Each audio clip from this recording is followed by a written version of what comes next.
Welcome to County Report This Week. I'm Michael Bruin. Thank you for watching.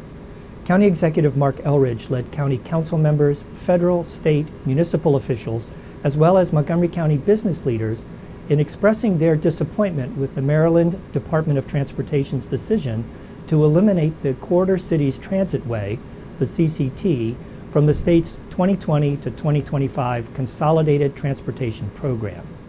The governor talked about this as a local road project. This is not a local road project. This is a jobs project and an economic development project.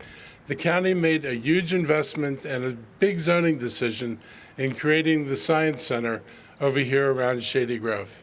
That was a deliberate decision to try to bring science to a part of the county we could develop, and critical to that was the Corridor Cities Transitway. The Maryland Department of Transportation decided to eliminate the CCT from the 2020-2025 Transportation Program.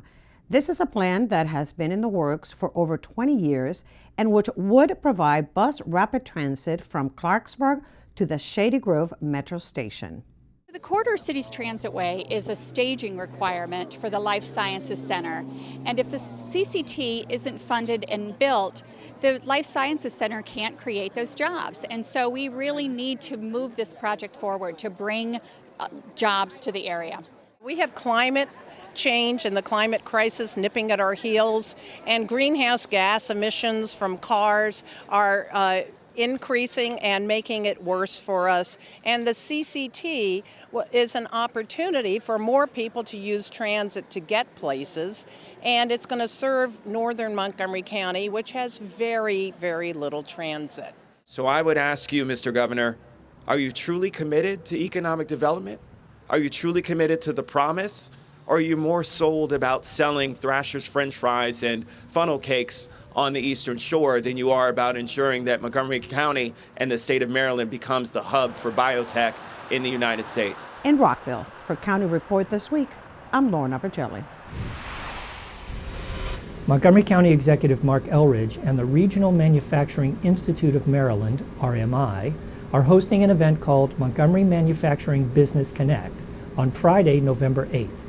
This event is designed to connect the more than 400 manufacturing companies in Montgomery County with state and local resources and services at one convenient location. The event will be on Friday, November 8th from 7:30 a.m. until 11 a.m. at the Hilton Rockville, located at 1750 Rockville Pike. For more information, visit the RMI website at www.rmiofmaryland.com. There is now a Jose Andres holiday in Montgomery County. During Andres' visit to the universities at Shady Grove and Rockville, County Executive Marc Elrich and Council President Nancy Navarro presented the world-renowned chef with a proclamation declaring October 28th as Jose Andres Day in Montgomery County. The proclamation is intended to honor Andres for his humanitarian efforts. He's a Bethesda resident who founded World Central Kitchen to offer food relief to people in need. Andreas visited USG to discuss ingredients for change with Manna Food Center's CEO, Jackie DiCarlo. During the discussion, Andreas took questions from the students about ways people can improve food relief efforts in Montgomery County. Prior to the discussion, Andreas met with culinary students from the University of Maryland Eastern Shore's Hospitality Tourism Management Program in the Marriott Teaching Kitchen. He also visited USG's Mobile Market, a monthly food distribution program that's supported by the Capital Area Food Bank. In Poolesville, residents say after 70 years, it's time for a new high school facility. MyMC Media's Jordan Lindsay spoke with the community to get more details. Residents here are passionate that there's a need for a new Poolesville high school. We've got a school that is now, most of it is, big parts of it are 70 years old, 70 years old. And if you look at it, you can't see it from this angle, but if you look at it from above, there's 22 additions built onto the school to create the school that is now. It's old, It needs replacement, not just modernization, needs replacement. And we're the only place in Montgomery County where they can say the new gym is 40 years old. Poolesville Commissioner Jim Brown says studies have been done and they've revealed a lot. We have our county executive to thank.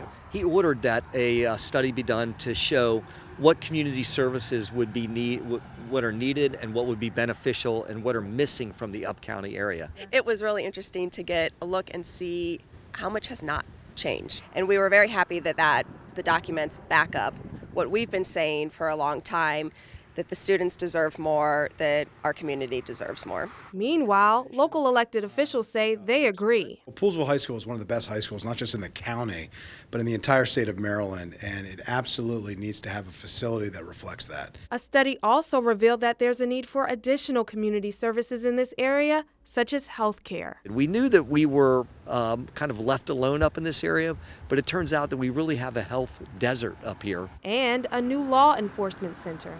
We talked to the MCPD, and they were willing to hear us out on that, just because if there is an emergency and you have to call the police, you're going to be waiting a while in Poolesville.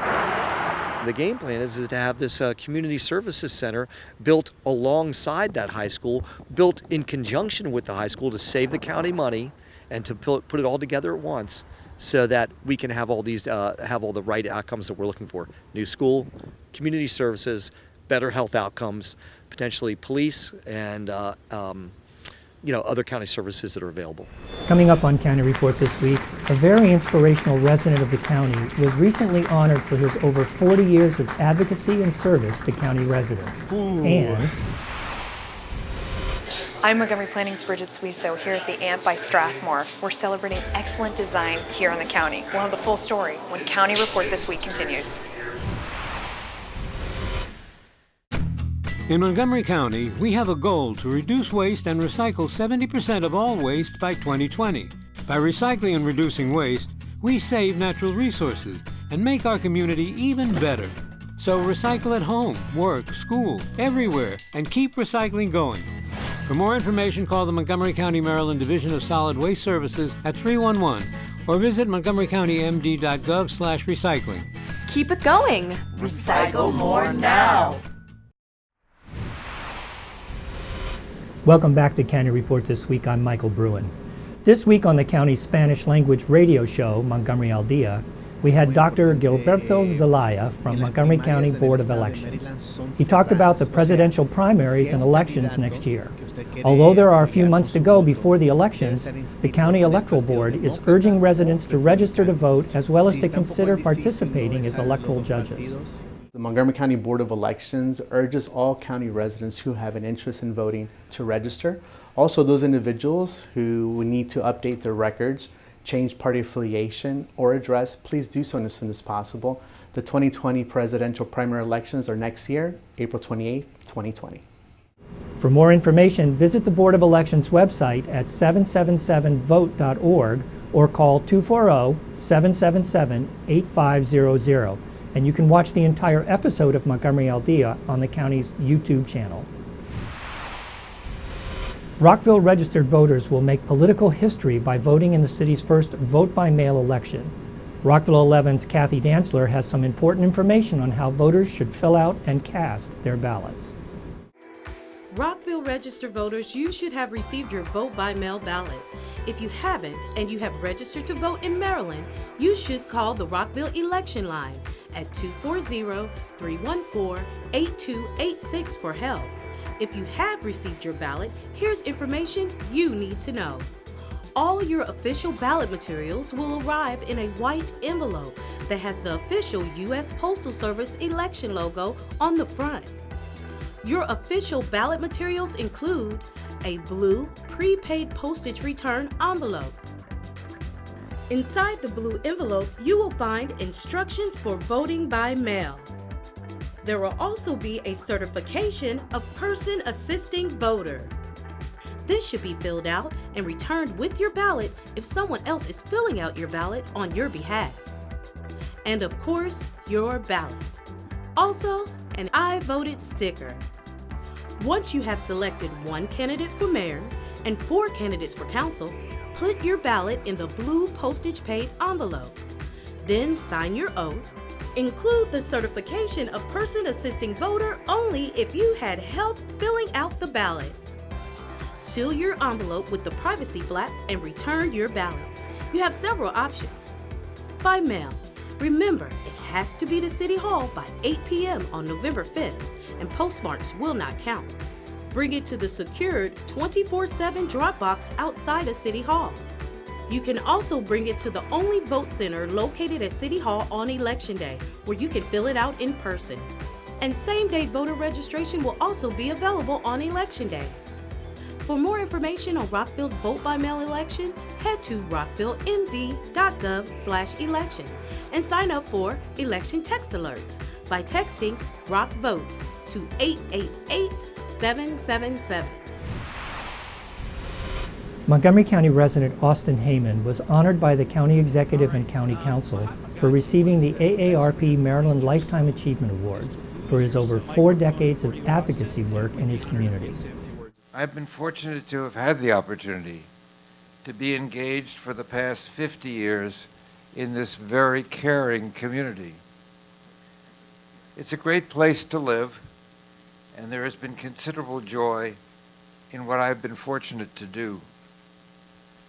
During the past 30 years, it has been estimated that interagency programs have benefited 35,000 to 45,000 children, youth, and older adults. As I've said, there have been many partners. Austin's leadership contributions on behalf of county residents has included serving as the first chair of the Montgomery County Commission on Children and Youth, president of the Montgomery County's Council of PTAs, founder of the nonprofit organization Interages, representing Maryland as a delegate to the White House Conference on Aging, a senior fellow in the Office of Community Partnerships, and as the host of County Cable Montgomery's television show, Seniors Today. Every 2 years, the Montgomery County Planning Department hosts a competition to recognize design excellence in the county. To reflect our cultural health and maintain a competitive advantage within our region, it is critical that new development projects have the highest quality design for our neighborhoods, public spaces, and buildings. That's right, we're celebrating excellent design as Montgomery Planning recognizes the best of architecture in the county. Tonight is our Design Excellence Awards ceremony, and it is a great opportunity to celebrate the best design in Montgomery County. There's sometimes when we go through a community and we have an emotional reaction and we say, wow, this is a really special place. It's because of the way it was designed and the thought for the kind of elements being used, the kind of construction materials, the lighting, the landscaping, and the actual design of the structure. And so that's really important. Well, when we're talking about development, it's not just what, it's how.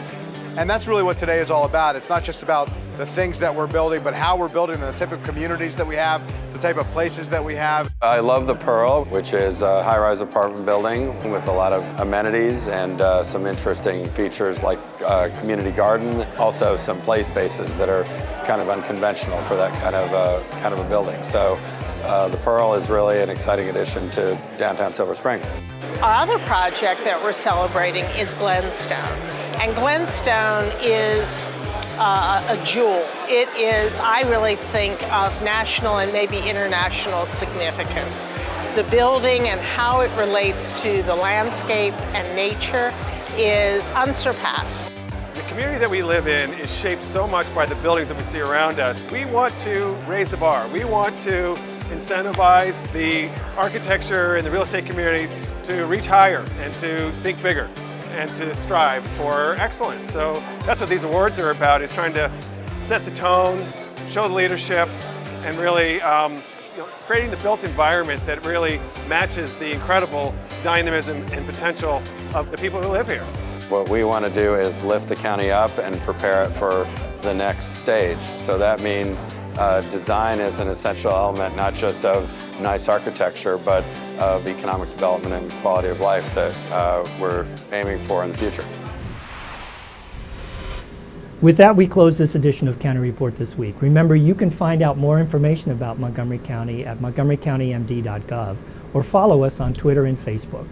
Join us again at this time every week for a look at what's going on inside Montgomery County.